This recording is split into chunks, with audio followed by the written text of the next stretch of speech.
Hi guys, welcome back to my YouTube channel vibe with Shreya Sai. మీరందరూ ఎలా ఉన్నారు? నేనైతే చాలా బాగున్నాను. సో ఇప్పుడు మీరు ఈ వీడియో చూస్తున్నారు కదా, ఇదంతా తిరుమలలో బ్రహ్మోత్సవాలు చేసిన డెకరేషన్ అన్నమాట. సో నేను వీడియో పోస్ట్ చేసి చాలా రోజులు అయింది కాబట్టి ఒక మంచి వీడియోతో మళ్ళీ రీస్టార్ట్ చేద్దాం అన్నట్టు ఈ వీడియో చేస్తున్నాను.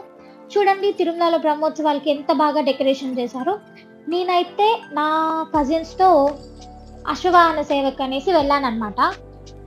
తిరుమలకి వెళ్తే ఆ పాజిటివ్ వైబ్స్ అసలు చాలా బాగుంటుంది కదా, నాకు భలే అనిపిస్తుంది.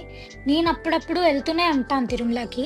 అట్లీస్ట్ దర్శనానికి వెళ్ళకపోయినా అభయాంజనేయ స్వామి టెంపుల్కి కానీ అలా వెళ్ళి వస్తుంటా, ఊరికే కూడా వెళ్ళొస్తుంటాను. సో సో ఇప్పుడు అశ్వవాహన సేవకి వెళ్ళాం కదా, అద్భుతం అంటే అద్భుతమైన దర్శనం జరిగింది. నాకైతే చాలా బాగా అనిపించింది.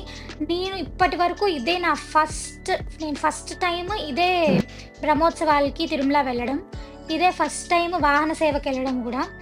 నాకు ఎక్స్పీరియన్స్ చాలా బాగా నచ్చింది. ఈ తాతను చూసారా, ఈయన ఎన్నో ఇయర్స్ నుంచి ఇదే పర్ఫామ్ చేస్తున్నాడంట. చూడండి స్వామివారి అలంకరణ ఎంత బాగుందో.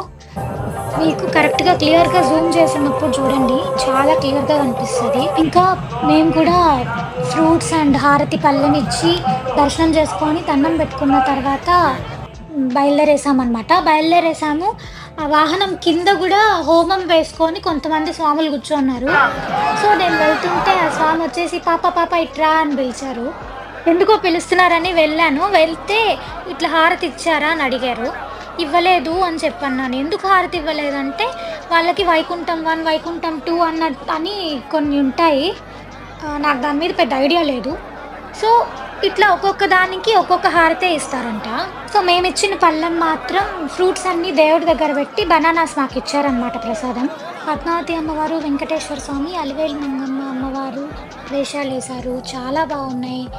పూరి జగన్నాథ్ స్వామి, సుభద్రాదేవి, బలరామస్వామి వీళ్ళ వేషాలు వేశారు, సీతారామ లక్ష్మణుల వేషాలు వేశారు. నన్ను అడిగితే డ్యాన్స్ కానీ ప్రతి ఒక్క పర్ఫార్మెన్స్ కానీ అసలు బ్రహ్మోత్సవాలంటే అసలు ఎంత బాగుందంటే అంత బాగుంది. ప్రతి ఒక్కరూ అట్లీస్ట్ ఒక్క వాహన సేవకైనా అటెండ్ అయితే చాలా బాగుంటుంది. అసలు ఎవరూ మిస్ అవ్వకూడదు.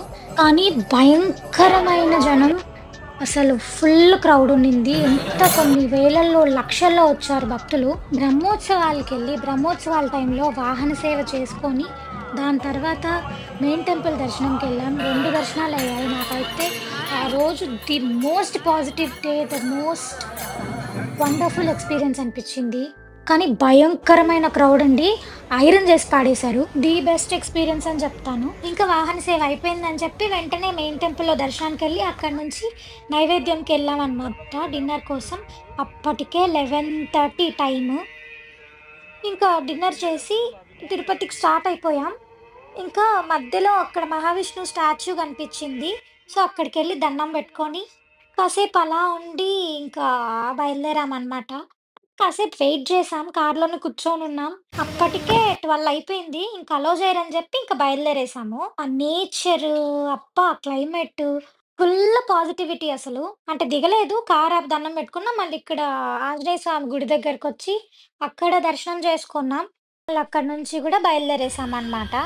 ఇంకా తిరుపతికి స్టార్ట్ అయిపోయాము. మీరు రోజు తిరుమలకి వెళ్ళినా కూడా మీరు ఫస్ట్ టైం తిరుమలకి వెళ్ళిన ఆ ఫీలింగ్ అయితే అస్సలు పోదు. చాలా రిఫ్రెషింగ్ ఉంటుంది. చూడండి తిరుమల మీద నుంచి తిరుపతి వ్యూ ఎంత బాగుందో, సూపర్ కదా. ఇంకా మేము తిరుపతికి వచ్చేసాం. So this is all about today's vlog. ఇంకా అక్కడ నుంచి ఘాట్ దిగుతూ మధ్యలో అక్కగారుల దగ్గర ఆగి దండం పెట్టుకున్నాము. మళ్ళీ బయలుదేరాం. ఓం నమో వెంకటేశాయ, ఓం నమో భగవతే వాసుదేవాయ. Thank you so much for watching. ఆ కలియుగ దైవం శ్రీ వెంకటేశ్వర స్వామి వారి దివ్యాశీస్సులు మనందరితో ఎప్పుడూ ఉండాలని కోరుకుంటున్నాను. Thank you so much for watching.